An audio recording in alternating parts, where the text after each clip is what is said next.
Hi, everyone. It's really wonderful to see you all here. My name is Rick Locke. I am a professor of political science and international public affairs, and I currently serve as provost. And it's really wonderful to have all of you here this afternoon to hear from some of our exceptional faculty about the work that they're doing. Today's event is one of several events that President Paxton and I have been sponsoring over the course of this year. This year actually marks 5 years into Building on Distinction, the university's strategic plan, and we thought it would be really fun to use the various lectures that we organize, whether the presidential lecture series, the provost lecture series, different faculty by faculty lecture series, and try to actually sort of use them to highlight some of the incredible work that's taking place here at the university that very much reinforces what we're trying to do in this era of building on distinction. Over this last year, we've heard faculty discuss some of their research about the causes and effects of systemic racism, the urgency of climate change, efforts to understand the brain and address various disorders, and the role of memorialization in race relations in the U.S., just some of the topics that have been covered through these series. These are all critical issues that Brown is seeking to understand more deeply and confront more effectively through our distinctive approach to research and teaching, which is to blend together intellectual rigor with interdisciplinary inquiry. That's really what Building on Distinction is all about, and it's just so wonderful to see so much great work being done over the last several years. Today's talk is very much emblematic of this approach. We're going to be hearing from faculty members from in the social, physical, and life sciences to discuss their China-related work. And our hope is that by offering these perspectives and points of view, we can sharpen and have a more nuanced understanding of the rise of China, whether it creates opportunities or perhaps challenges or some combination of both. Now, clearly, this is a very timely topic with China dominating the news in this country, whether it's around trade wars with the U.S. or China's domestic economy and its impact, some of the issues that the domestic economy are facing and the impact for the global economy, or issues of science domination with either 5G or Huawei. We hear a lot these days about China and its role in our society and our global economy. And today we'll be hearing from four really terrific faculty leaders on campus, Professors Jim Head, Ed Steinfeld, Rebecca Nedostup, and Tongzhang Zheng as our guides. And what we're hoping through the conversation that we'll have this afternoon is to actually get beyond the headlines and to be able to get a clearer sense of the kind of complexity of China today. What are the historical forces that have shaped contemporary landscape? And what are actually the prospects or even predictions for the future of China and its role in our global economy? Now, the panel members' biographies are in your program, so I'm not going to go through those today. I want to actually use time for substance.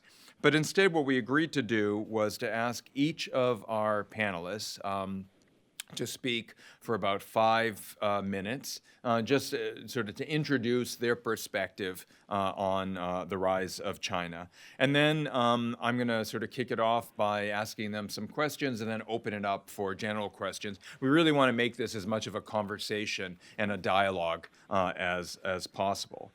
Now, if I can invite Professors Steinfeld and Nedostup and Zheng to please come up to the platform. Now, our Professor of Geological Sciences, please, you can go.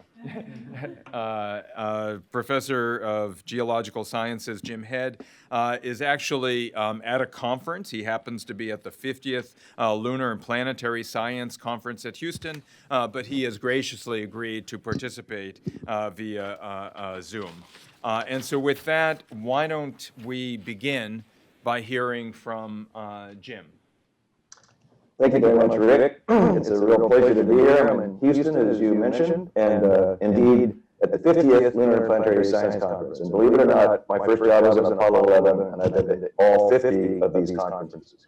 So we also ended up with another 15 to 20 faculty members and grad students here. We have 40 to 50 papers. It's really an exciting time. This past weekend, we had our Brown-Vernansky 60th Microsymposium, which had 215 attendees and a whole series of from 17 different nations as well. So it's really an exciting time in space.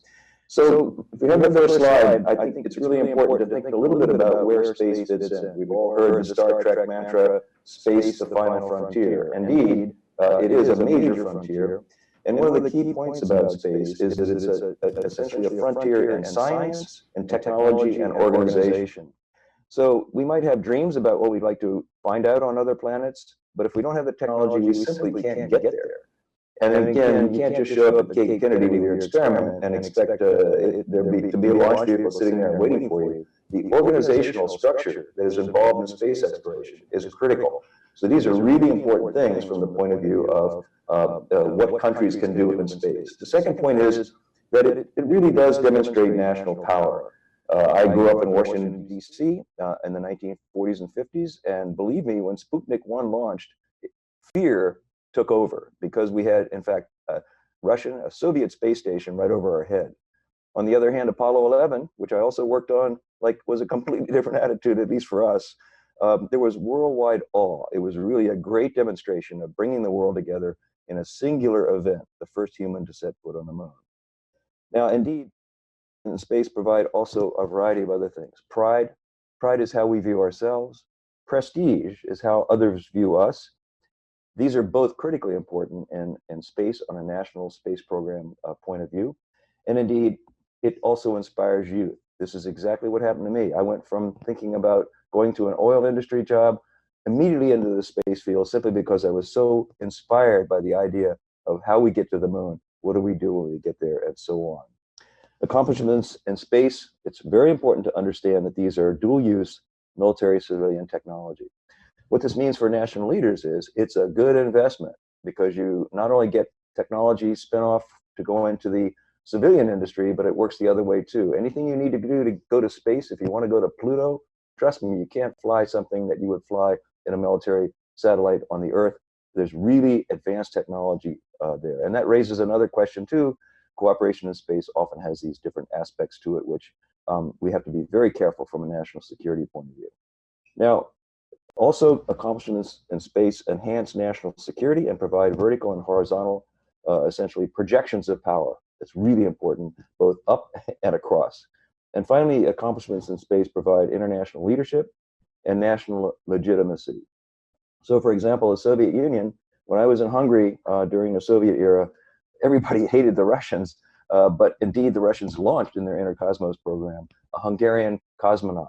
And oh my gosh, everything was forgotten. Oh my gosh, we were all one. They were all one in terms of the wonderful pride that the Hungarians had in essentially flying a cosmonaut.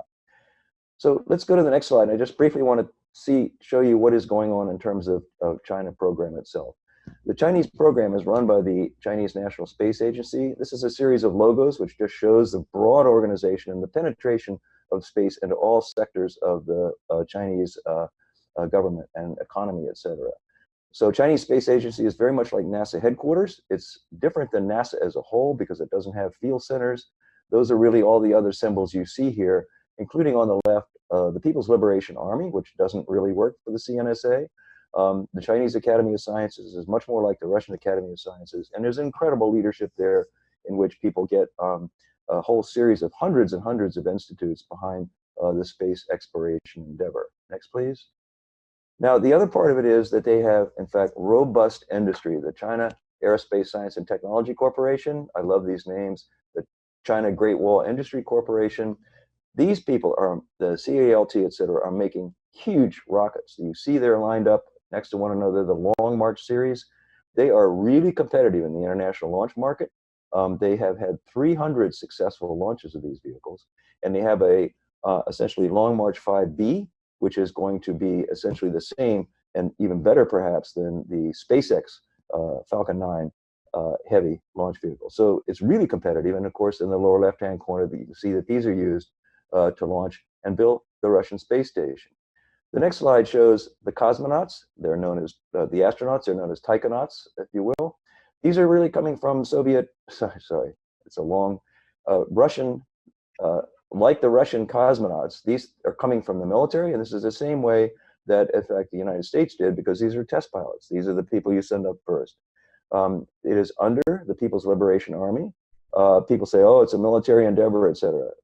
China turned to the PLA because of the organizational capabilities the PLA has, and they were the ones who, you want to have a really strong organization that has incredible organizational capabilities to actually pull these things off. So recently, in fact, the call for new cosmonauts, new taikonauts has gone out to the Academy of Sciences as well. So they're starting to recruit scientists, and you'll see why in a second. The next slide shows the space station that they're building. They're welcoming international partners on this. It's a very distinct tool of research, technology development, and international cooperation and participation, much like our space station is. And the next slide shows that the civilian space program, too, is really robust. Last year, we ended up sponsoring, with the help of the Watson Institute, Microsymposium 59, the Chinese Lunar and Deep Space Exploration Program. And this was amazing. We had over 30 Chinese scientists come, which we encouraged to come, and they came and talked all about their deep space exploration program, which includes not only the moon, but asteroids, Mars. There's a 2020 Mars mission just like ours, et cetera. Very, very robust program. And so the next slide, please, shows you, in fact, one of the keystones of this, which is the Chinese Lunar Exploration Program. This is amazing. This, if you look at this logo here of CLEP, the Chinese Lunar Exploration Program, and you see, in fact, in the lower right-hand part there, the symbol for the moon, and look at the logo, that is a stylized symbol of the moon, that blue, essentially, line, which encloses not just 2 bars, but 2 footprints. So this really tells you where China is going in this endeavor. And the next slide, please, shows you, in fact, this guy is amazing, Ouyang. He's the father of the Lunar Exploration Program, just an amazing man. And he was the one who first served as the chief scientist in the early parts in the 2000-2010 period. And his 3 graduate students are now running the program, literally running the program. And the next slide shows you they just landed on the far side of the moon. This is not a trivial exercise. You have to have a communication satellite in orbit. You have to be able to communicate with that, send commands down as it descends and lands, and then you have to have that to contact it as well. And we've helped them. I worked with them on the selection of this landing site, as with the next one. So later this year, they're going to launch a Long March 5 to actually return samples from the moon, bringing in a new era of lunar science. And this next slide here shows you how important this is, to return to the beginning. How important is this? Well, this is President Xi greeting the Chang'e 4 engineers and scientists at the Great Hall of the People just a couple of weeks ago, on February 20th. Indeed, President Xi made these comments: "There is no end for space exploration." He called on science and technology workers and space engineers in China to ride on the wave of the Chang'e 4 mission to achieve the general goal of China's lunar project, make more efforts to push forward the international aerospace cause, and to bring more Chinese wisdom, solutions, and force to this peaceful use of space and the building of a community with a shared future for humanity. So I think, last slide, please. If you think about this, you can really realize that where is China going in space? I see this as a real Silk Road to space. All of these components, China recognizes, and basically they see this as a really fundamental way to build self-respect, pride, and prestige. And trust me, they care less about what's going on at NASA or other organizations and more about where they're heading. So I hope this helps as an introduction. Thank you. Thank you very much, Jim. Our next speaker is Professor Ed Steinfeld. Thanks so much, Rick, and thanks, Jim, for those great comments. I'll begin with the proverbial self-criticism, 自我批评. 30 years ago, roughly 30 years ago, in 1989, when I was first living in China, had you asked me whether in my lifetime, I would see a world famous geologist and somebody who started his career at NASA describing a Chinese space program with admiration and talking about new to the world things that the Chinese space program is doing, I would have said, no way, not in my lifetime. Had you told me that China would be the place with some of the world's most advanced transport systems, gleaming skyscrapers in a number of cities, a place where you could see first in the world commercialization of different AI solutions for industry, a place where you see some of the world's most advanced social media apps, some of the world's most advanced online payment systems, some of the most extensive penetration of broadband and use of smartphones. Had you described all that, I would have said not in my lifetime, not in my children's lifetime, not in my grandchildren's lifetime, but here we are. And if people tell you that it's all about copying and there's nothing innovative going on in China, it's all fake or taken from somewhere else, don't believe them. Smart people in global business don't believe that, and they're trying to learn what's going on in China. At the same time, they're trying to protect their IP from theft that has occurred. But had you painted that picture to me of such modernity, ultra-modernity, I would have said, not a chance. And 10 years ago, had you said to me we would see a China in, 10 or 20 years, run by a strong man who abolished term limits on party chairmanship, who's stoking ethno-nationalism, who pushed the largest scale mass incarceration of Muslims in China, Chinese citizens, Uyghurs in Xinjiang, who would have suppressed civil society to the extent that's being suppressed today, I also would have said, no way, not a chance. Yet here we are. And I think the challenge involves explaining both of these kinds of outcomes and making sense of both of these outcomes. I don't think the answer is that the first thing I described, all of this technology innovation and unbelievable ultramodernity, is explained by this kind of atavistic authoritarianism. I don't think that's the answer. And nor do I think that that kind of atavistic authoritarianism and strongman rule is somehow definitional. That's the thing that China is really about. What I want to do very briefly is turn back the clocks 100 years. So not next month, in May, we are going to be at a very important anniversary. May 4th, 1919, was a moment in Chinese history that, it was of course a student protest in Beijing, but it was a moment that was recognized then and certainly now by many Chinese as China's first modern moment, the beginning of the push to modernity. And so yes, there was a student protest, but there was this unbelievable intellectual renaissance that happened in the movement right around 1919 into 1920, 1921, and all kinds of ideas came into play, some from outside, some from China itself. So Marxism came into play, and Nietzschean nihilism came into play, and gender equality and sexual liberation, and Leninism and democracy and Deweyan pragmatism, all manner of ideas came into play. And I think what characterized that period, though, aside from this unbelievable experimentation, was a common sense of mission, a common sense of national mission. Not necessarily space program or technology, but a sense that Chinese society had entered a self-aware process of change, purposive change. And then in succeeding decades, we saw different answers to what that kind of self-aware process of change, of being something different from what we are today. We saw what that looked like. So we saw, I don't want to oversimplify, but I will anyway. We saw in the 1950s and 60s, a Maoist utopian answer. And that was about spiritual issues as much as material ones. It was about achieving the unthinkable and achieving things through the human will and achieving things through faith and building collectively.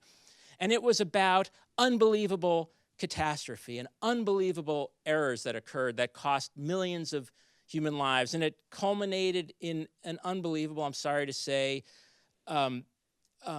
outflowing and paroxysm of violence. Not violence by Chinese against outsiders, but violence by Chinese against each other. And that period of utopianism was followed by something in the 1980s and 1990s and even the first decade of the 2000s that was, I think, even more radical and even more revolutionary, a different kind of remaking. Chinese society was remade.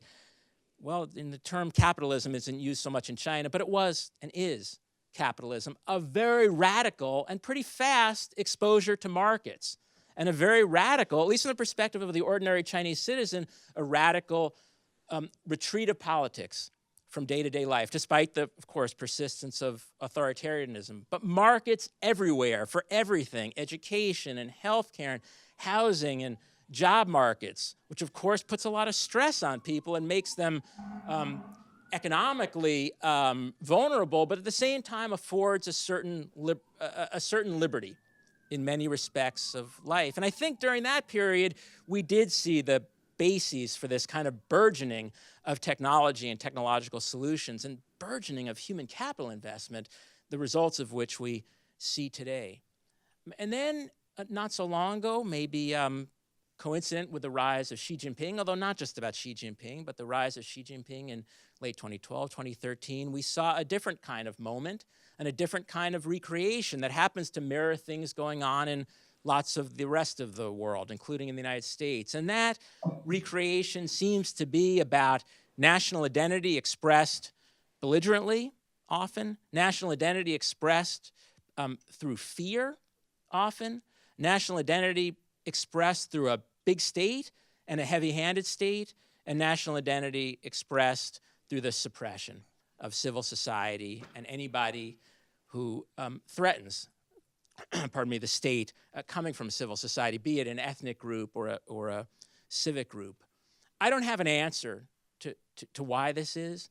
I don't have an answer to why this is to some extent in a lot of parts of the world, including the US. I don't have an answer exactly to why it is in China, but I'll conclude really by making 2 points.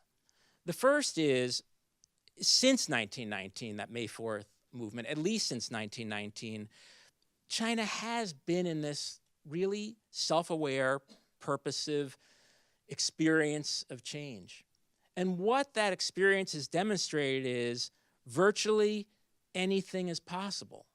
That in this kind of recreation, we've seen, if I can say so for myself, nightmarish outcomes, and we've seen unbelievably exhilarating outcomes. And what you're seeing today isn't intrinsic, it's not definitional, and it's not the bottom line. It's not necessarily the end. We don't know where it's going, but we know from where it's been, there's plenty of room for experimentation and purposive experimentation. The second point, actually 3 points. The second point is that this is not an academic statement, but it's a personal impressionistic statement. I've always been amazed by my Chinese mentors and teachers, the ability of many of my Chinese colleagues to simultaneously keep in their head diametrically opposite ideas. And what I don't mean by that is that they're contradictory, but the idea that one could be heading in one direction, but also maybe heading along a very different path simultaneously. Maybe it's yin-yang. I don't want to trivialize this, but I've been raised in a society that's much more about orthodoxies. You have to get the property rights right if you want to get economic development. You have to have democratic institutions if you want democracy. That makes sense to me. But the ability to do things not totally in order and to keep these different ideas in one's head simultaneously, I think is worth looking at. And just the last thing, truly, that I'll say is the future is, of course, open-ended, but mainland China is not the only Chinese model that's in operation. There are other successors to the tradition of May 4th. They can be found in Taiwan, which also had its deep authoritarian and cataclysmic periods of history, but also a democratic one today. They can be found in Hong Kong and other parts of the Chinese diaspora. So I would urge us to think broadly about what the Chinese experience is and where it's headed. Thanks. Thank you, Ed. Now let's hear from Rebecca.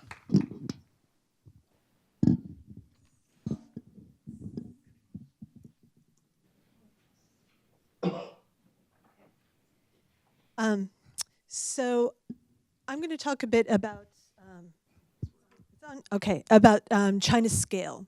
This is something that I've been thinking about both in my own individual work and in my collaborative work some of which has happened as part of the program in Collaborative Humanities here at the Kogut Center, and some co-teaching that I've done with Tamara Chin in that program, so someone who's been part of this series earlier. And it's, when we think through this, part of it is trying to think about the opportunities offered by the scale of human, physical and human geography and China's chronology. And I'm glad, I appreciate Ed for introducing history, so I don't have to be the historian who brings up history as the first person on the path. Thank you. But this idea of scale, not merely as an object of study or an object of, say, marketing, which is something that's characterized the 20th century, going all the way back to at least as early as 1937, when the ad man, Shanghai-based ad man Carl Crow published the book 400 Million Customers, which has since been updated in many other iterations, and now we have 1.7 billion customers. And so it's not really just thinking of China as a scale, as an object to be looked at, but scale as agentive, or scale as foundational. How does the Chinese experience actually change the questions we ask or change our epistemologies? So I've been thinking about taking the scale of Chinese history, especially in this very fraught past 150 years that Ed has alluded to, seriously in two ways lately. One is in the individual research I've been working on to try to grasp the scope and impact of the human experience of war and displacement, separation, forced migration, colonialism during this time, both looking at China and Taiwan. And the second is thinking about how we can take this very painstaking work that many Chinese historians have been doing, both individual researchers and research groups, to uncover local stories and gather a great deal of local fieldwork and local archives, and how we can actually scale up that knowledge to tell us bigger stories, either about China or about the world. And how to do that while sort of broaching a very stark digital divide. In essence, how we can deal with the Chinese internet and its implications for the digital humanities and our understanding of the digital world. So to start with this first issue, you may have heard the term China's century of humiliation, referring to this 100 years that starts with the Opium War and goes through usually through the founding of the People's Republic of China. This century characterized by the semi-colonial taking of China, but also China's invasion by foreign oppressors. And the sense within that, and that term is still used today, and it's been revived often by the Xi Jinping regime as a characterization of the painful recent history of China, and a history which is now being shed.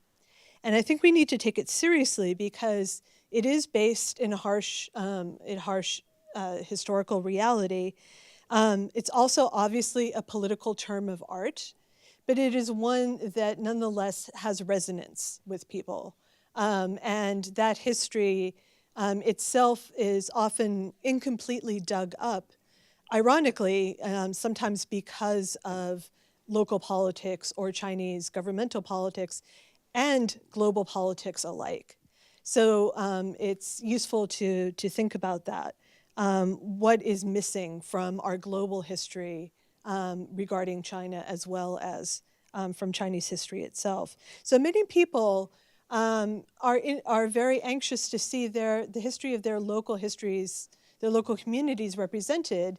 And so we see WeChat history groups, we see amateur historians, we see wealthy entrepreneurs building private museums of the Cultural Revolution or of World War II history, gathering materials to contribute to this. And so my own work sort of intersects with some of these interests and then builds on them. And it looks at a sort of history of the long war, the Second Sino-Japanese War, aka World War II, through the Chinese Civil War period and the early Cold War period, a time when as much as 1/4 of the Chinese population was displaced, up to 100 million people. And this is something we don't often hear in global histories of refugees. Yet, this is an enormous movement of the population, and with it, an enormous loss of life. So we have two silences that contribute to this. One is the silence in history writing itself and how refugees are counted and accounted for. And another is a silence, a personal silence and a family silence. Many of you will know maybe from your own families or from families that you know that this is a history that is often not recorded or not spoken of. And this is common to many communities who have undergone this traumatic experience of displacement and violence in the 20th century.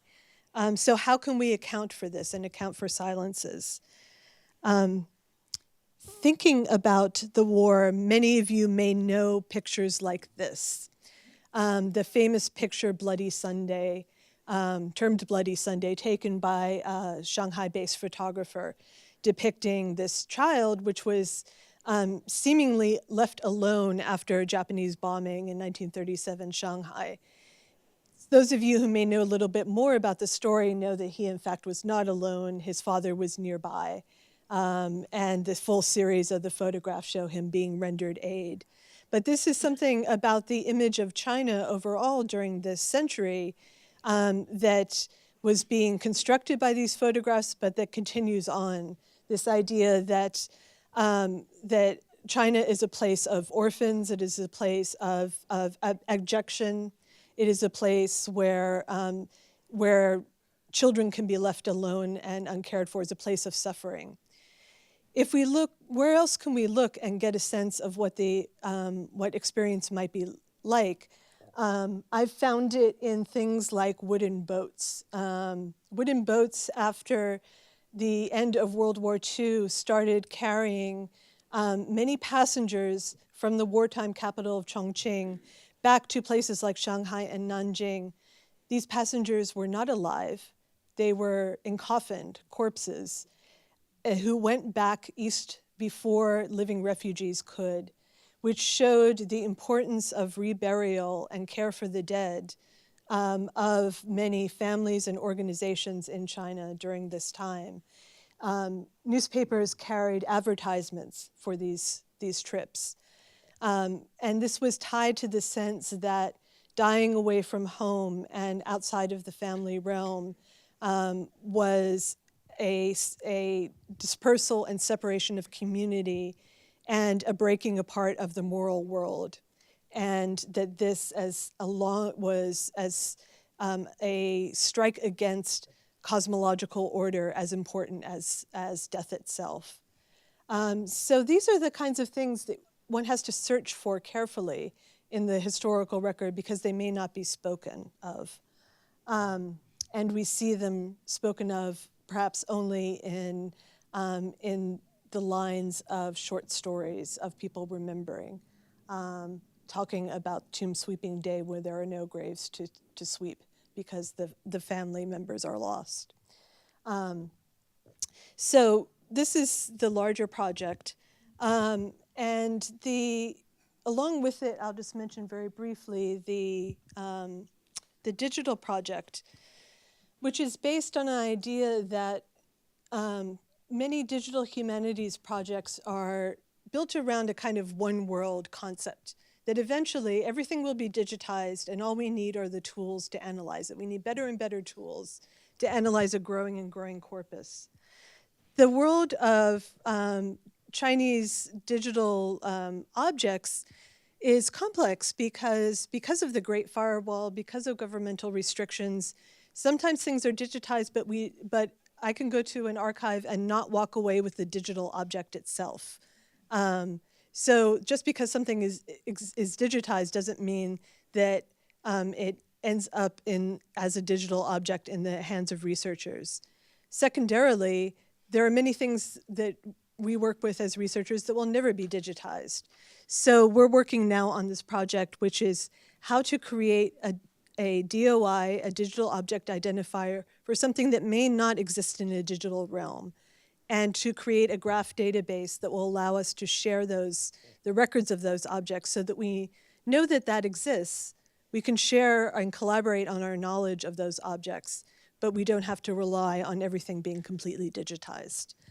So we're hoping to foster greater collaboration and build up knowledge based on that. So that's it for me.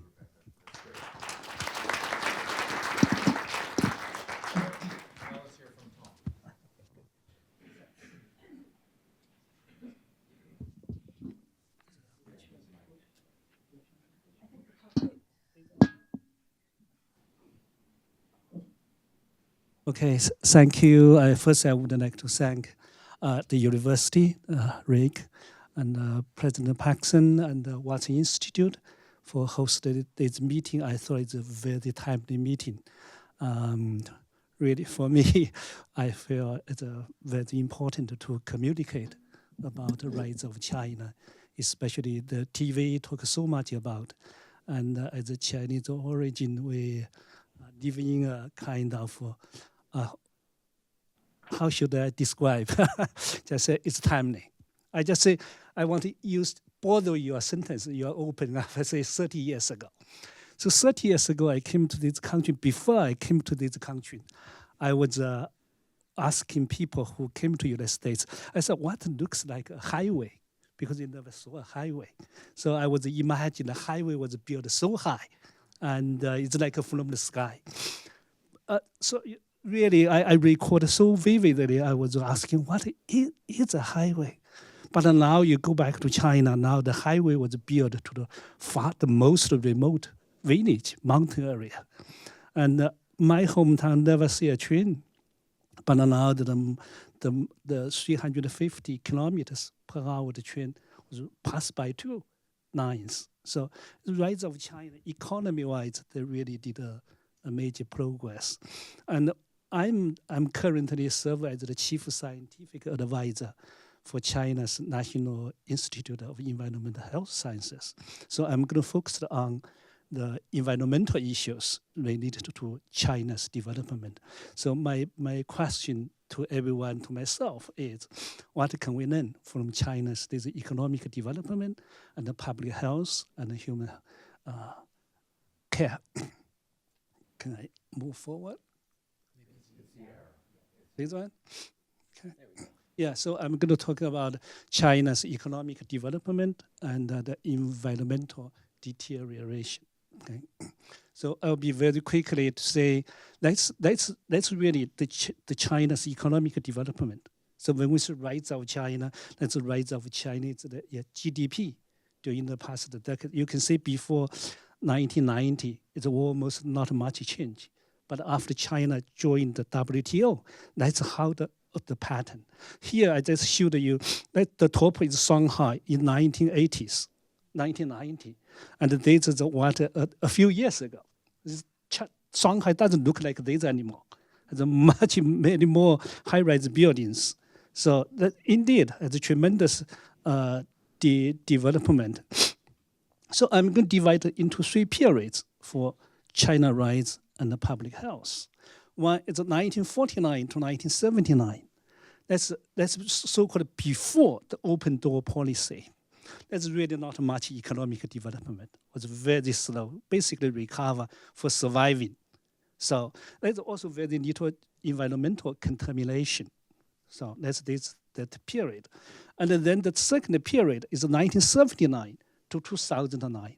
That's the period when Deng Xiaoping visited the United States and met President Carter in 1979 in March and started the open door policy. Because he had a saying, who get along with America, who will be rich. So they started the economy. And the Chinese, the economy development, but at the same time, they pay very little attention to environment. And they pay very little attention to what's the consequence, this rapid economic development and the damage potential damage to the land. You just see the land, 6 million. I taken from Chinese newspaper. 60 million acres of farmland with fertile farmland now is totally polluted by metals. Yeah, 60 millions. That's I just say Chinese economic development paid a bigger price, the land and the people. So that's the land. You see the water, river after river is dead. And when we were young, everywhere you can go to catch fish. Yeah, you use a small basin, you can get fish. And now like Yangtze River, Yellow River, it's not much fish anymore, so water. Air pollution, did you see? Yeah, this is a forbidden city, the right side. Left side, both are forbidden city. But left side is many days a day, it looks like that. So it's not only just China produced this waste. China is the world's largest dumper, imported almost the majority of the world, United States, Europe's trash, yeah, for scrapping things. That's a year after year for 40 years. So you produce yourself and then you import the trash, and this all is going to get to people. You see, that's the hospital. Used to be the cancer hospital before I came to this country. The cancer hospital was like deserted. Now I go back to China, it's like a general hospital, full of people. Yeah, that's children's hospital. The birds is not enough, so they just put it into the front door. So there's really good people, uneasy. So that's the Chinese saying is restore my environment and restore my hometown. It's very rare in China you can do this because they really got a social instability. I can give you one real numbers. Do you know how many cardiovascular disease, stroke, and diabetes in China? It's 400 million diagnosed. That's more than what United States. Yeah, the total population, 400 million people with a stroke, cardiovascular disease, diabetes. Each year, the 1.2 million people premature death because of air pollution. So that's one side we're talking about rise of China. On the other side, we're talking about the price paid. Yeah. So because this situation, the Chinese government they cannot ignore anymore. Yeah. So that's the third period. The China's from 2009 to current 2019. The Chinese government, president and the premier, finally called.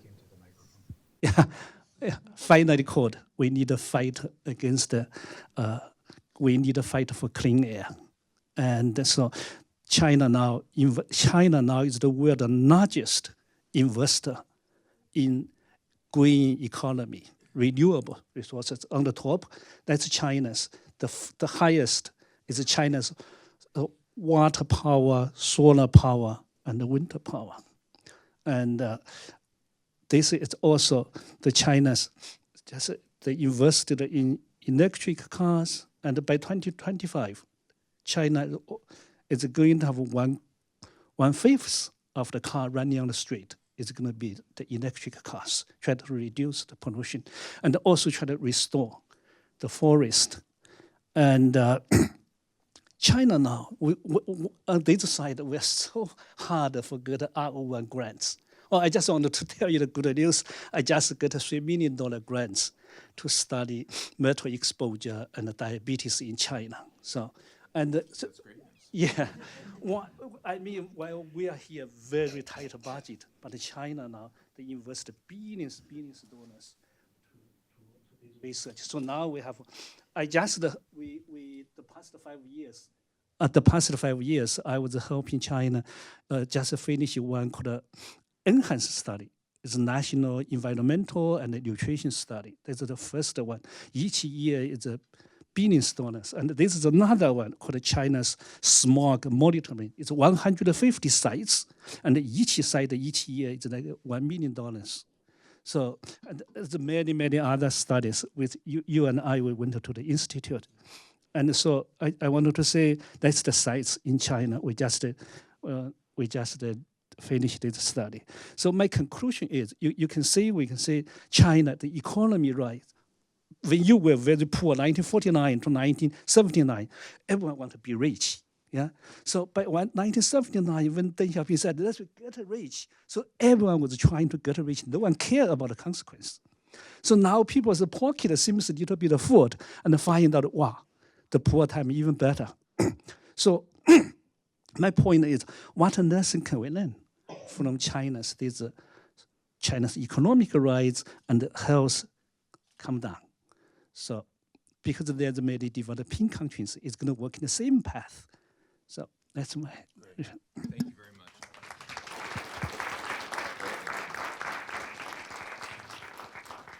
So you can see why it's so exciting to be here. We had 4 amazing colleagues working in very, very different fields and shedding light, I think, in an interesting, more subtle, more sophisticated way about what's happening in China and its role in the global economy.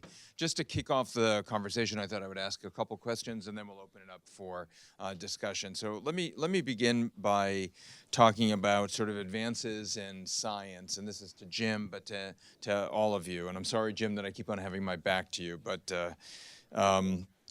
so, a number of you touched upon China's current ambitions to lead in science, to advance a space race, and to promote economic expansion.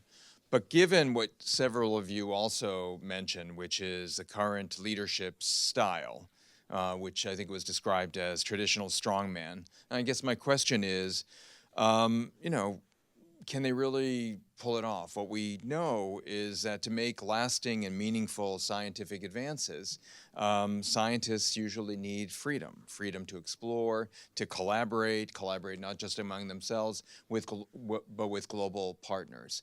Can China really achieve its scientific and economic ambitions, given what several of you have described as the current leadership style and environment? And Jim, maybe we could start with you and then ask others.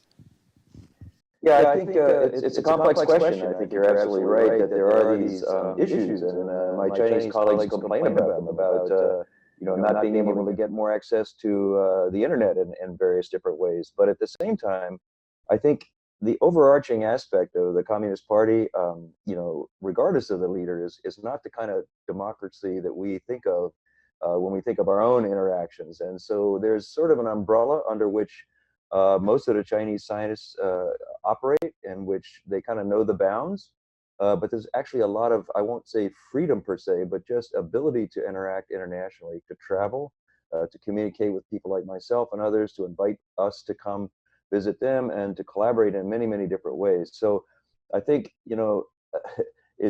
there is, I would say, kind of a network of interactions that we would not see on the face of it to be very different than what we see in the United States in terms of scientific meetings and organization and interaction. But at the same time, you have this larger scale cloud over you, if you will, of potential draconian measures. And I think basically a lot of Chinese already know how to operate under that. So I would just say, if you think about what President Xi came and congratulated the Chang'e 4 engineers and scientists, I mean, they know that it's a national priority, and if they basically stay out of politics, they're going to have a heck of a good career. So somewhere in there, it's a complex thing, and I think the draconian fist could come at any time. I can't predict how that would play out. Okay, how about others? Anyone want to add to that? Ed? I agree, it's a complex issue. I think there are a lot of reasons to advocate for democracy and democratic society. I happen to think it's the right way to go. But I think it's a mistake to view democracy in instrumental terms, or to project our own values onto other phenomena like innovation. And so I think innovation, a variety of kind, can happen in a variety of systems. Right now in China, in my view, the politics isn't good. But there's an unbelievable amount of data being generated by people using smartphones and apps like WeChat. There are an unbelievable number of engineers who've been trained at various levels. And that combination of engineers and data is being mobilized for lots of commercial innovation in AI, regardless of the politics. I think in the long run, it's important for any country to maintain stability, and it's important for talented people to feel that they have a future in the country. And when the politics starts impinging on those attitudes, then there's a problem. I don't think we've quite reached that yet. Great. Anyone else want to add?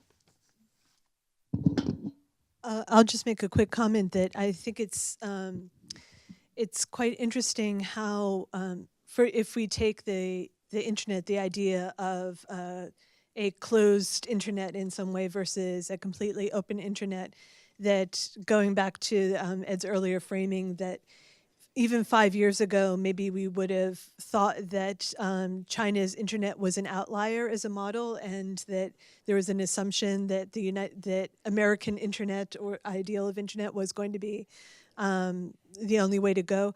But now we know that there are many other imitators and growing numbers of imitators of China's model of internet. So I find that very instructive. That's great. Let me ask a second question, which I think Tong and others raised, which was this kind of paradoxical situation where, you know, the graph that you showed about the incredible growth of China's economy from the 1980s on, and all of us know that this was probably one of the most dramatic periods of sort of poverty alleviation, of really taking millions and millions of people out of poverty and bringing them into 800 million people into out of poverty. But more recently, we've seen a lag, right? And a lag not just because of the consequences for public health and the environmental deterioration.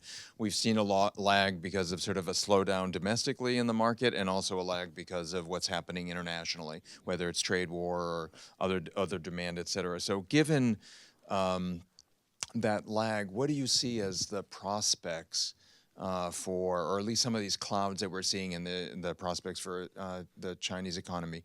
What do you see as the consequence for the rise of China and its role in the global economy?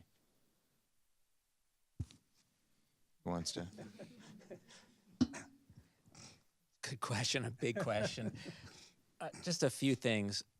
You know, China right now it's an urban country. It wasn't several decades ago, but it's not a very urban country. About 60% of the population in China now lives in cities, relative to, you know, 80% in the countryside, really still in the 1970s, or 75% in the 1970s.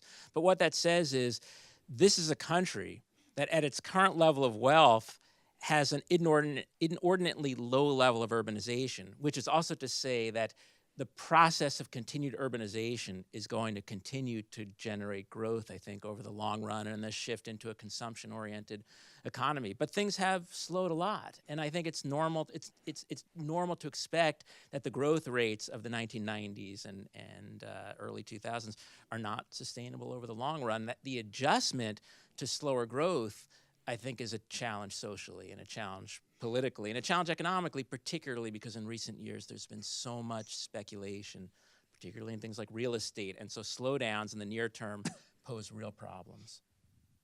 Yeah, I just wonder about that because of the, you know, it seemed like there was always this deal, which was that you would have economic prosperity in return for social stability. But now if the prosperity is kind of slowing down, we see, you know, unemployment in certain industrial areas growing, we see rise of labor unrest. One of your pictures, Tong, was about environment, you know, take back our communities. So how is this going to play out with this system that seems to be so tightly tied to economic development? Jim, did you want to get in on this? Yeah, I was just thinking a little bit of a variation on that theme that I've noticed is that, you know, the family is so important in China, and yet this economic development is driving huge numbers of people to the cities and breaking up families. That is to say, one family member, a parent, will go and leave the children in the village. I saw tons of partly built villages, which, you know, basically people were fleeing. And I wonder what effect essentially what it appears to be disintegration of a lot of families has to do with the social stability and the economy as well. I'm wondering if anybody, I don't have any perspective on that, just observations.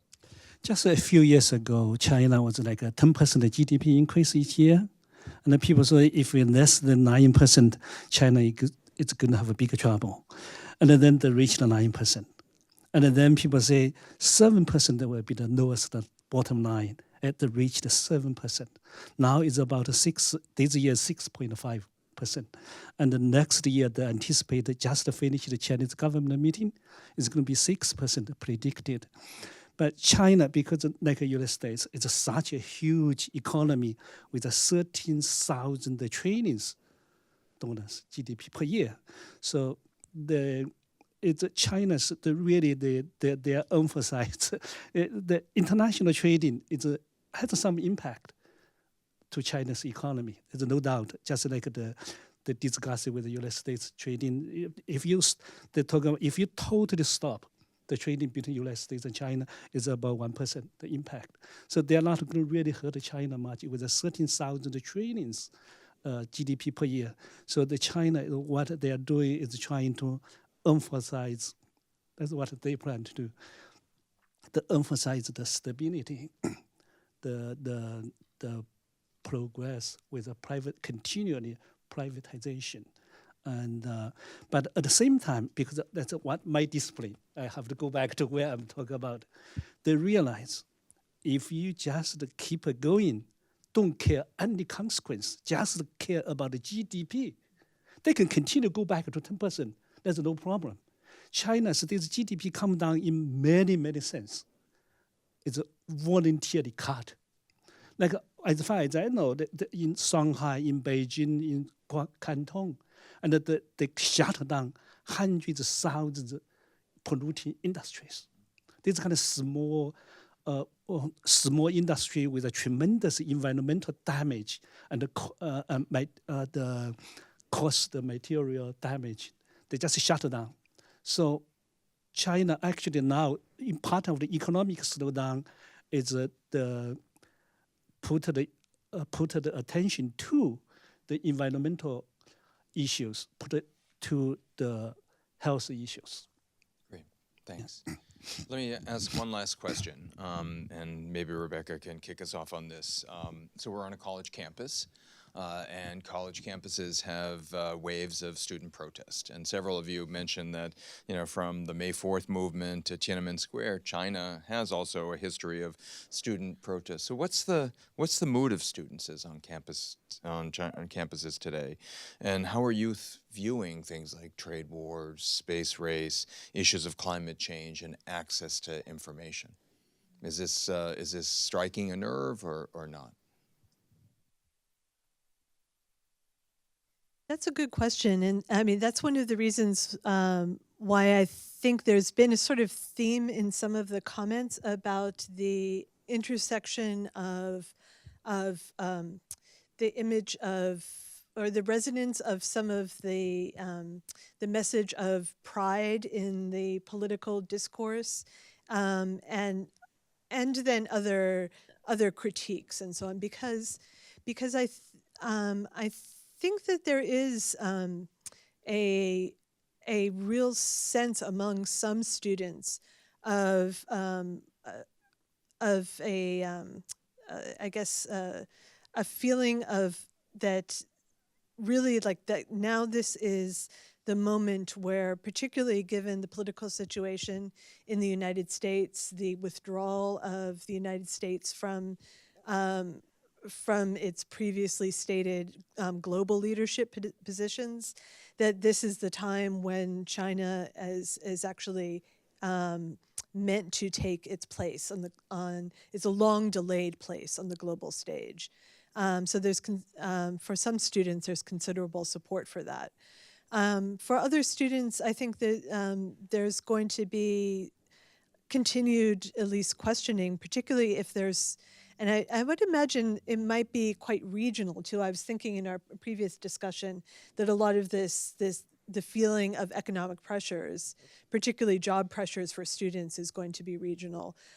We've seen this already there have been some scandals about college admissions, about the strength of newly developed universities who have jumped up their rankings and then not been able to kind of follow through for their students. There have been college entrance examination testing scandals. Unusual. Yes, exactly. No, we never hear that here. So these kinds of things I think are very keenly felt, and social inequality is still very keenly felt. So I would think that those kinds of things will emerge, and maybe not on a sort of macro, multi-campus protest level, but you see it on social media, for Great. example. Excellent. Ed, do you want to add to that? Yeah, if I could. So I'm not in a position to generalize, I guess, but I will anyway. Sorry. I completely agree with Rebecca that students, at least in my experience relative to the past, are much more patriotic, I would say. Not necessarily nationalistic, but patriotic and proud of their country's achievement. And they're much more part of the establishment than they used to be. I mean, party membership is very high in elite universities, and I think that's for a lot of reasons, and a lot of it has to do with just material reasons, getting ahead in society. So, but just the other thing I want to say is, maybe not unlike here, students in China, they're facing a lot of uncertainties and vulnerabilities. Climate change and international competition, and then the dark side of the internet. I mean, think about the filth that, out of New Zealand just a few days ago, the abominations that were spread across the internet. Now, I'm all for an open internet, but one could see how somebody would look at that and say, oh, the government has a role in stopping that stuff, putting an end to it. And there's I think, a receptive audience in China to that, because it's a society that's much more comfortable with or accustomed to a big state, perhaps, than this one is. And that's simply to say that if you try to put yourself in somebody else's shoes, I think you could tell a narrative for why college students at the moment in China aren't up in arms, and a narrative that goes beyond simply the government is suppressing them. Although I think the students also know that if they were out protesting, there would be a harsh response. Great. Why don't we open it up to the public, and if you have questions, and if you do, if you could, we have microphones on the two aisles. If you could please line up behind the microphone and introduce yourself, and we could start. So if you want to move to the, are we going to have people move to the aisles, or can we hand them? All right, so let's pass them. If people can just introduce themselves. There's a question. Okay. My name is Linda Jenkins, and you've been talking, this is particularly for Dr. Head. You've been talking about collaboration and cooperation, and my question is about Space Force. It's about defense and what with Taiwan and the opposite side of collaboration and cooperation. And are you interested, or are you involved in the Space Force in any way? Categorically, no. The Space Force, I think, is something that is a dream of President Trump's, and I think that if you saw the pushback from the military initially and a lot of Congress, you understand that it may or may not be a good idea, and is really not well developed at the present time. It's going to be argued out in Congress a lot. I think that the Chinese government is already making propaganda of that. President Xi has pointed out that, okay, America is doing a Space Force, we're doing peaceful exploration of the cosmos and engaging all international countries, etc. So it is a bit of a political deal. Make no mistake that space is the defense frontier. Indeed, if one does not have a presence in space, you do so at your own peril, because indeed that can, we can shut down virtually all communications with the appropriate instruments in space, and that's a real danger for everybody. So the short answer is, I think, at least from my perspective, international cooperation in science and exploration really lays a bottom-up foundation for collaboration. This is exactly what we did with the Soviet Union and the Russians, and it worked beautifully. Right now, there's a number of people in Earth orbit who've been there for, we've been in Earth orbit for years. And in fact, it's Russians, Americans, Canadians, all sorts of international partners. And I think as much as we yell at each other with the Russians back and forth, nonetheless, when push comes to shove, we're working together in space. And I think that works to essentially keep a lid on the uber rhetoric and helps to lay a foundation for cooperation. So as scientists, we get a lot out of that. We get a lot out of that. It isn't a one-way street at all. Landing on the far side of the moon, the details that they're finding, we're working with them on those, they're really amazing. So I think the essentially bottom-up collaboration is a hopeful foundation for more peaceful interaction. Great. Thanks, Jim. We got another question over here. Yeah. My name is Dor Levy. I'm from the Department of Comparative Literature, and even though I work on traditional China, I have always maintained a great interest in modernization and especially the demography of China.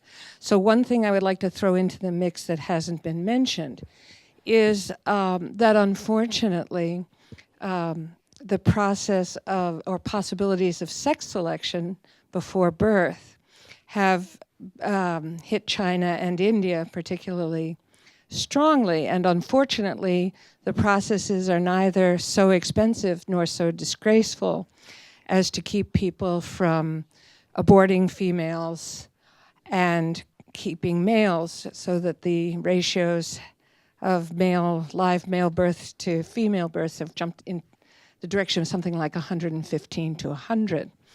And as we face possibilities or potential areas of social unrest, this is one that is very likely to come back and create a certain amount of problems. I can't remember the date, something like 2030. By 2030, there will be a bulge of males of marriageable age of about 30 million. Please correct me if I'm wrong. That's the population of Canada. And so it's not just student unrest in universities and movement to the cities, although that's been very radical, but there is this underlying issue with the fall of the birth rate and the rise of this ratio that is likely to create certain issues further down the line. Great. Thank you. Anyone want to respond to that? There's a male-female ratio. Indeed, it exists in China. Mainly came from the one-child policy. And because from 1970s until like 3 years ago, each couple you can only have one child. These are only for the Han nationality, not for the minority like Tibet they're fine. They can have as many babies as possible.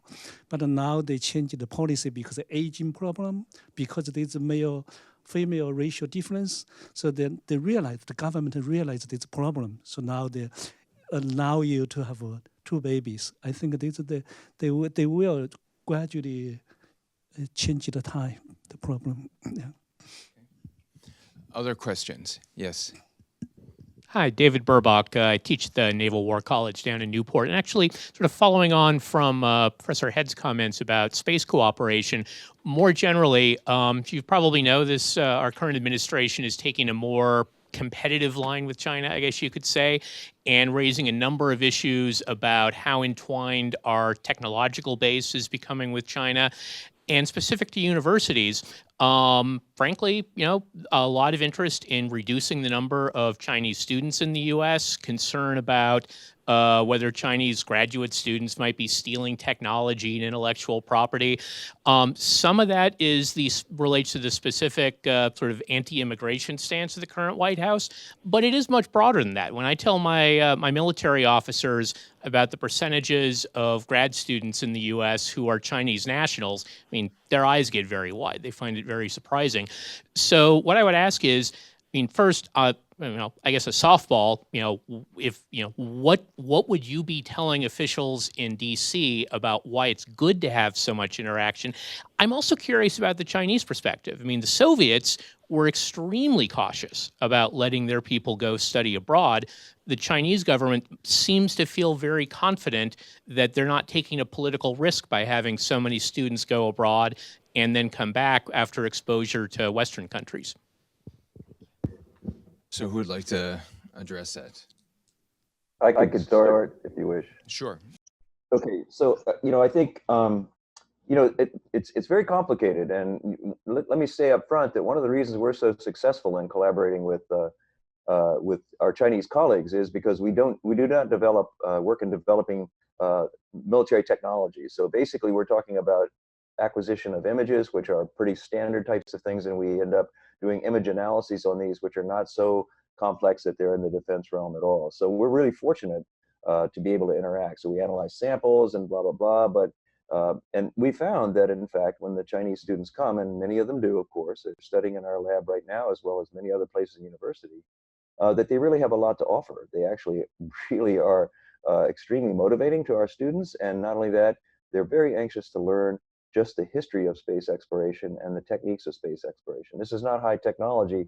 It's just simply, how did you manage to design a, what do you do when you get to the moon? What are the big problems, scientific problems, et cetera? This is not new technology at all. On the other hand, it is very clear that one has to be very wary of technological theft, if you will, intellectual theft, and so on. It's very real. Quite frankly, I hope we're doing as good a job, and I'm sure we are, as the Chinese are doing. So I don't doubt that. It's not a wishful thinking kind of thing. It's a very much of a reality. I think the key here is that a lot of reasons that Chinese students are permitted by the government to come is because, as getting back to our earlier question, we have a lot of respect in the student population for what's going on. If you were a student in China, the students that I hang out with in China and that come to the U.S., they hang on the next announcement of the party Congress about what the major priorities are, because that's what defines their career. And so we were over there when the party came out with the next stage in the lunar exploration program. Everybody was cheering. We were really behind this, and they find it extremely motivating. And I would just say too that one last thing is that one of my very dear colleagues in China, who's Wei Mingbao, he told me that basically we sit down and we have these long conversations. He says, Jim, the Chinese are tired of being America's factory, okay? We really want to, in fact, contribute to humanity. We want to develop ideas. And right now, essentially, developing creative ideas within China is the coin of the realm. That's not just in making money, but it's also in scientific advancements and solar system exploration and so on. So I think that's a huge component of it too, that they're not afraid, oh my gosh, once they see New York City, we're never going to get them back again. That's not the case at all. In fact, they're very pleased to go back. And I think they learn, they do learn from us, but we learn from them as well. And in my area, at least, it's a really good, fair exchange. Great. Others want to add to that? Rebecca? Yeah, I think I'm picking up in a slightly different register that last comment about China being the world's factory or America's factory. I can think of it in intellectual terms too, as thinking about the evolution even of my own field from when I started as a graduate student, when from people being trained in Chinese history, the study of Chinese history outside the U.S., consuming secondary works created largely by people trained outside the U.S., writing not in Chinese, going to China and consuming the raw materials that resided there. And now that, 20, 30 years later, that is a completely different world. And of course, there were people who were way ahead of that at the time, but that was the by and large the framework. And now there's more of a true collaboration in that people travel back and forth, and we share materials and ideas, and students spend time from the respective programs, spend time in the various places. So it's not merely scholars from the outside coming and consuming the materials and going away, but also we're thinking about how to share our materials creatively across, collected from different places. And, one of the things that the Chinese government created that some of you may be familiar with because you get inquiries is this Century Scholar program, where people who are graduate students want to spend a year abroad, but then Chinese academics who are in academic university positions in China have to often spend a semester or a year abroad in order to gain promotion. And for some people, that makes perfect sense. And for some people, sometimes it's a bit of a leap because it may not make absolute sense for their particular program at the moment, their program of study.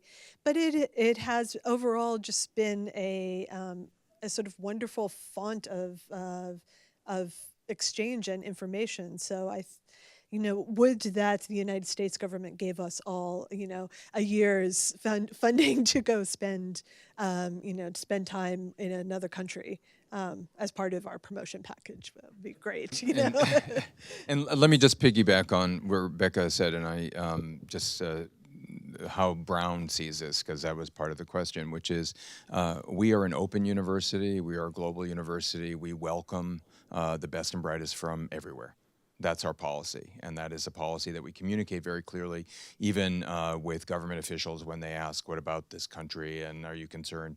and stuff like that. So that's our policy, and I think that we believe that it enriches us. That, as Rebecca said, there is this sort of circulation of ideas and peoples and possibilities, et cetera. There was this wonderful book written by Annalise Saxenian, a Brown parent. Called The New Argonauts, and it was all about Silicon Valley. And 1/3 of all startups in Silicon Valley come from immigrant entrepreneurs who are coming from China and India primarily. So one of the most dynamic parts of the American economy is benefiting from the circulation, and that's our policy, is to encourage it. Yeah, Chris. Chris Rose, I'm in engineering, and this is generated at everybody or directed at everybody. I'm a Sputnik baby, so I was born the year Sputnik went up. So in a selfish sort of government grant sort of way, do you think that in the same way that Sputnik spurred technological development, STEM education, and everything else that went along with it, is that going to be a path forward, or is there some other path forward that you see? Who wants to get? Path forward for what? For China or for the U.S.?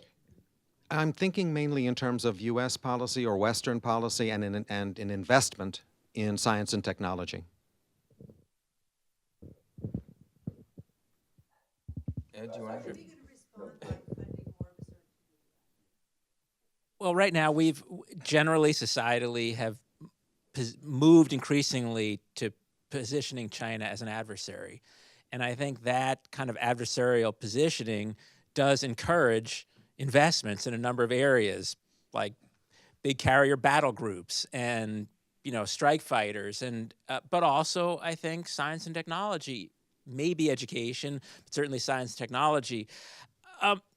There may be some benefits to that kind of positioning, but I don't think that the defensive crouch and the zero-sum approach is certainly not the only way. The Europeans, we could see it on the Huawei case, are already distancing themselves from the U.S. position and trying to position themselves as a more intermediary between North America and China, or at least as an alternative to the direct confrontational path. And I'll just say again that I think it's fine to have an adversary and fine to use some kind of external threat to encourage STEM education, but there are plenty of common threats that we face that could also be used to stimulate STEM education. So we don't really know exactly how AI can be used in a positive way as opposed to weaponized. I think, I'm not a scientist, I haven't fully figured out how advances in genetic engineering and bioengineering are really going to be used to our benefit rather than weaponized, and we haven't figured out how really to address climate change. So I think there could be ways, recognizing that there's going to be competition, there could be ways to move off a wholly adversarial positioning. I could comment on that too. Go ahead, Jim. So I think, Chris, it's a really great question. I think that this underlines the difference between the Chinese system and democracy. Democracy is really messy. And until it's threatened, it tends not to respond too much. You're a Sputnik baby. I was a Sputnik graduate student, and my education was paid for by the National Defense Education Act. Every time I go to Russia and hang out with my Russian colleagues, I toast them with vodka. Thanks for my education. We really appreciate it.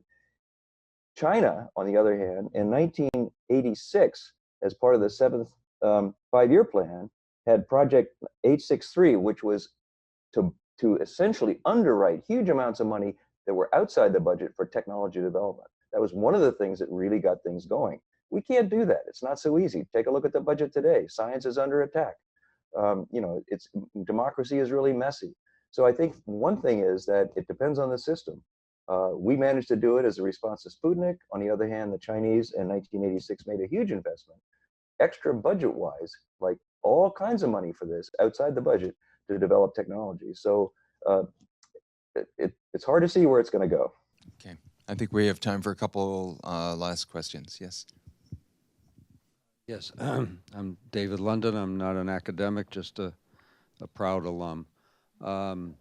The discussion in the last few minutes has revolved around collaboration and sharing, and the word you termed of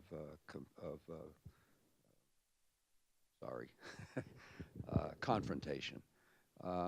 This is a panel of academics, and the history of academia has always been collaboration and sharing.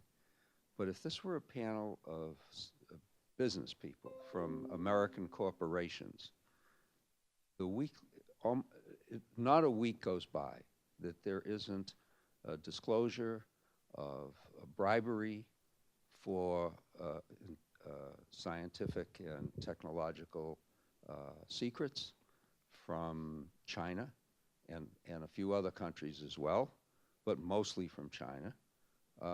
Someone being indicted, someone being arrested, someone being discovered and charged every single week in the business press, whether it's high tech or it's industrial stuff.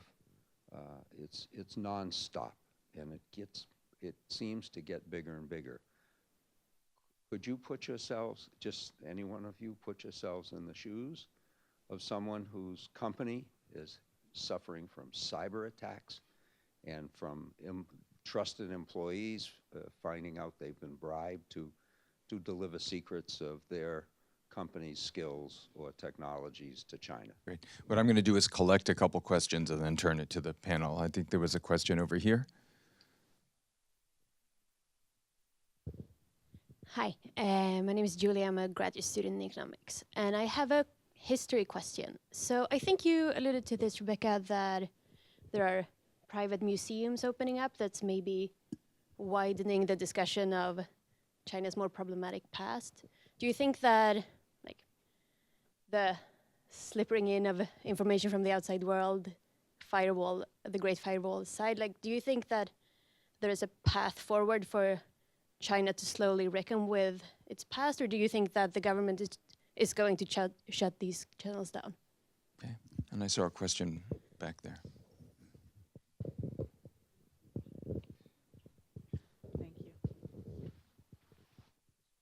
Thank you. My name is Zach Laporta. I'm a graduate student in computer science here at Brown.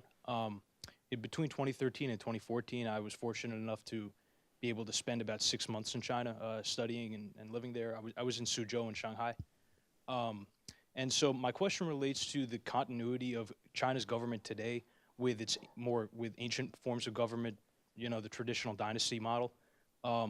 And my question sort of motivated by an anecdote I have when I was studying I was just studying for an exam in a common room at the university I was at in Suzhou, and there were a few Chinese students that sat down next to me, and I asked them what they were studying for, and they said that they were studying for the Communist Party entrance exam, or one of the entrance exams that they would have to take, and that made me step back and realize that although as an American it's very easy to consider foreign, you know, models of government as either democracy or tyranny, you know, it did seem to me in that moment that, okay, there is this gray area in between where you do have participation of the general populace in a more authoritarian government, but still one that the people have access to if they try to gain access to it.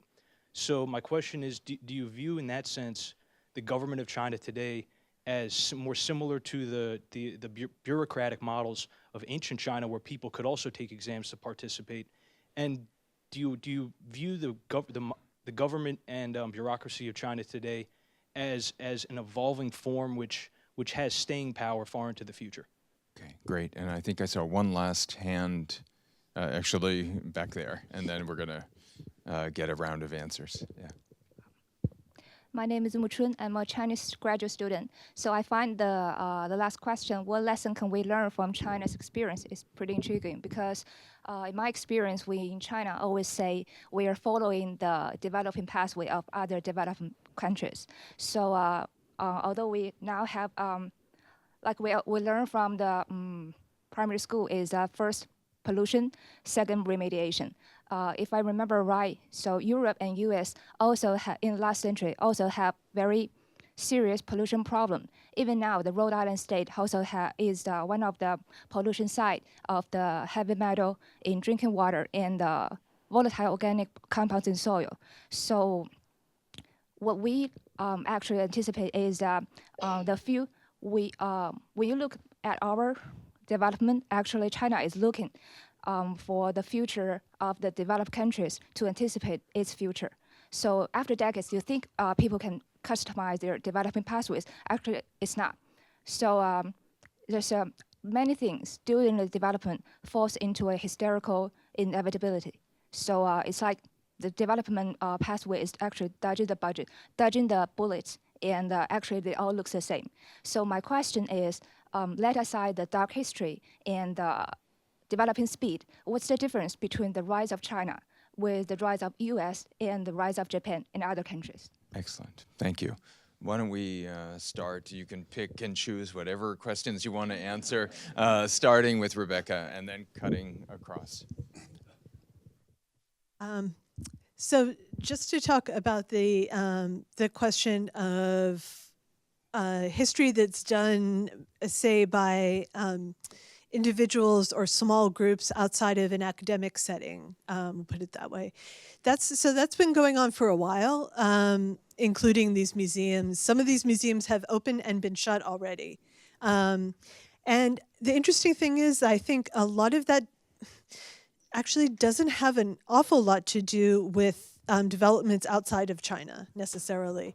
That some of that does come from this very deep interest in wanting to uncover the details of recent history, and some of it just comes from the ability of the financial ability of some of these recent entrepreneurs to fund it.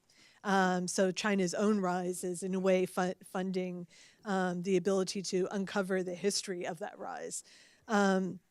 But some of it is uncomfortable for the government, partly because of the history itself, but maybe partly because these are unsanctioned.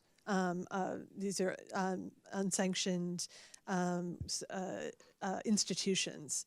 So we might be able to fit them into also a history just of unsanctioned institutions' rise and fall, such as so-called house churches or other kinds of local religious groups and so on and so forth, trade unions, etc. And then the other thing about history is that one could look into a lot of the developments of how people think about examination and think about political participation. Though I guess the one comment I would make on that is it's always important to think about, to look at the granular history of the past, of the recent past, in which in China would be like a couple hundred years, if we talk about recent past, but also like what are the claims that people are making about the continuity of the ancient past with the present, and why are they making those claims? Because we see them happen a lot. These claims of a very long continuity, and there's always often a kind of instrumentality behind those claims. Ed? To David's question, I suppose one interpretation of what was said today is there are a bunch of academics, and we're kind of into collaboration. We're not really, but that's yeah. at least well, not with each other, but conceptually. But you know, like we've said about a lot of things, the empirical world is complex. So there's definitely been theft in China, commercial theft, Chinese companies stealing from each other, stealing from abroad. And there's been, I think, government-supported espionage and theft. At the same time, you have a bunch of multinational companies, some big, some small, that are capturing tremendous value in China, whether it's Google or Amazon Web Services or Microsoft Cloud Services that are there partly for the market and partly for the talent. In 2012, when I was living in China, when the Snowden affair broke open, a lot of my friends, Chinese friends, looked at that and were just in shock that all of this technology, all these Cisco systems and IBM systems that were all over the place in China's infrastructure may be windows for espionage. Whether they were or not, who knows? But it's interesting that it gets to the issue of China's model. One difference between China's development model and Japan's and South Korea's is that from early on, the Chinese development model was very open to FDI, foreign direct investment. It was very open to foreign companies coming in and selling goods and also buying companies. Now, maybe that was a strategy and an effort to get information, but it also provided outsiders with a place in the Chinese system that is problematic from that side as well as for the reasons you mentioned. And just the last point about leadership and some of the images and historical images, my mind still is, my head's spinning really when I think about Xi Jinping, the head of state, chairman of the Communist Party, reaching back to Chinese high antiquity to celebrate China's national revival, the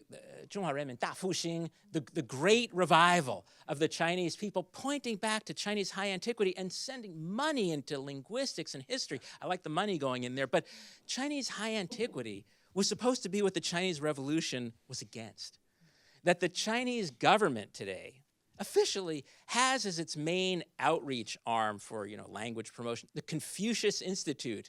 It wasn't so long ago when Chinese were struggling against Confucius. I don't say that mockingly, because God knows in this country we also do funny things historically, but rather to say, again, the plasticity, the flexibility, the ability to take a past and completely recreate it into something different. To me, it looks a little more like Chiang Kai-shek than Mao Zedong, but it doesn't matter what my interpretation is. This flexibility is jaw-dropping and extraordinary, and it could give us some pause for horror, but I think it actually gives us a lot of cause and reason for hope. Tong? Okay. I just say, first I wanted to have a response to the hundreds of thousands Chinese students come to this country to study. I just wanted to say China is hungry for science and for technology, because in 1949, in the 1950s, China cannot even produce matches. So that's why China, in order to development the land. And also, I personally benefited when I got a scholarship from Harvard in 1980s, and I appreciated the Americans supporting me and training me where I am today. And also the soft power. We should recognize the soft power the United States has. China has today, even though we don't consider it an open society, but even to this level, the tremendous influence from the people training here go back to China. The influence.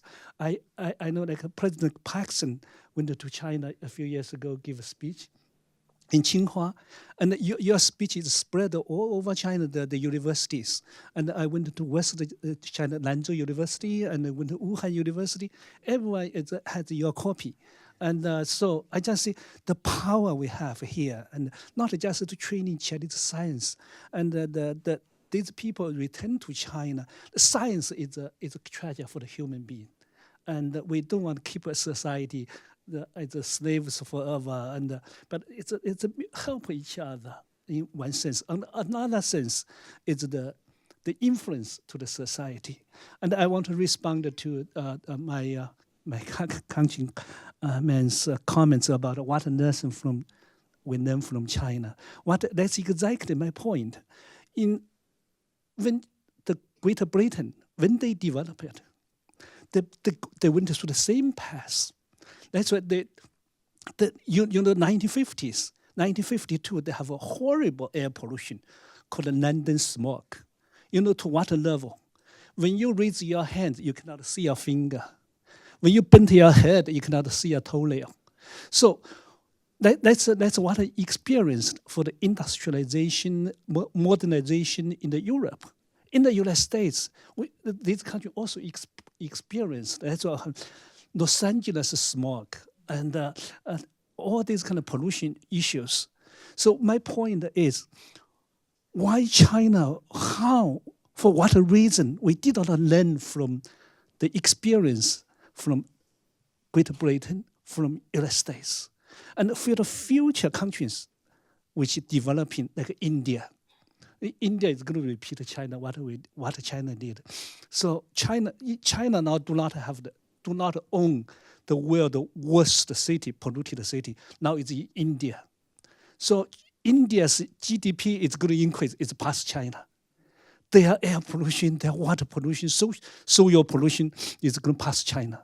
So how can we use China's experience to learn to benefit to everyone? That's my point. Great. And Jim, you have the last word. Okay. So I think to the Brown graduate who is worried about industrial espionage, this is a very, very significant problem.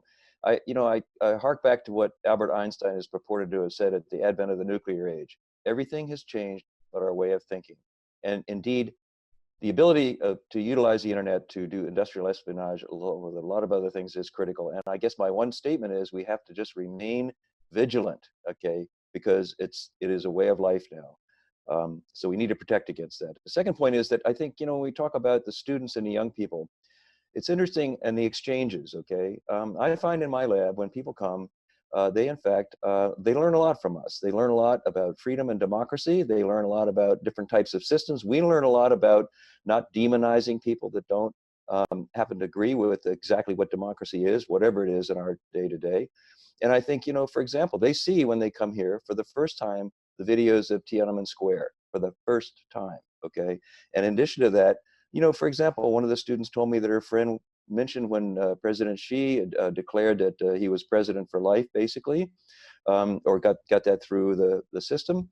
A friend of hers shared on WeChat, I'm not sure that's a really good idea. Within a day, he was, as she said, invited to come down to the police station to explain what he meant and to be told in no uncertain terms, don't get involved with that. So that's there is this problem. There's two parts of this problem. And I would say the other thing is that we need to get perspective on our own country. With the comments that you just heard just previously, climate change is under attack now. Pollution is going to be more unabated than it has been in the past. And, it's happening in our own country. We are actually, I think, taking a step backward, and we need to be vigilant about that. And finally, I would say I'd love to come down to the War College to talk to your military colleagues about what's going on in China as well. So you have my coordinates, so please get in touch. Thanks very much, Rick. So please join me in thanking this wonderful group of panelists.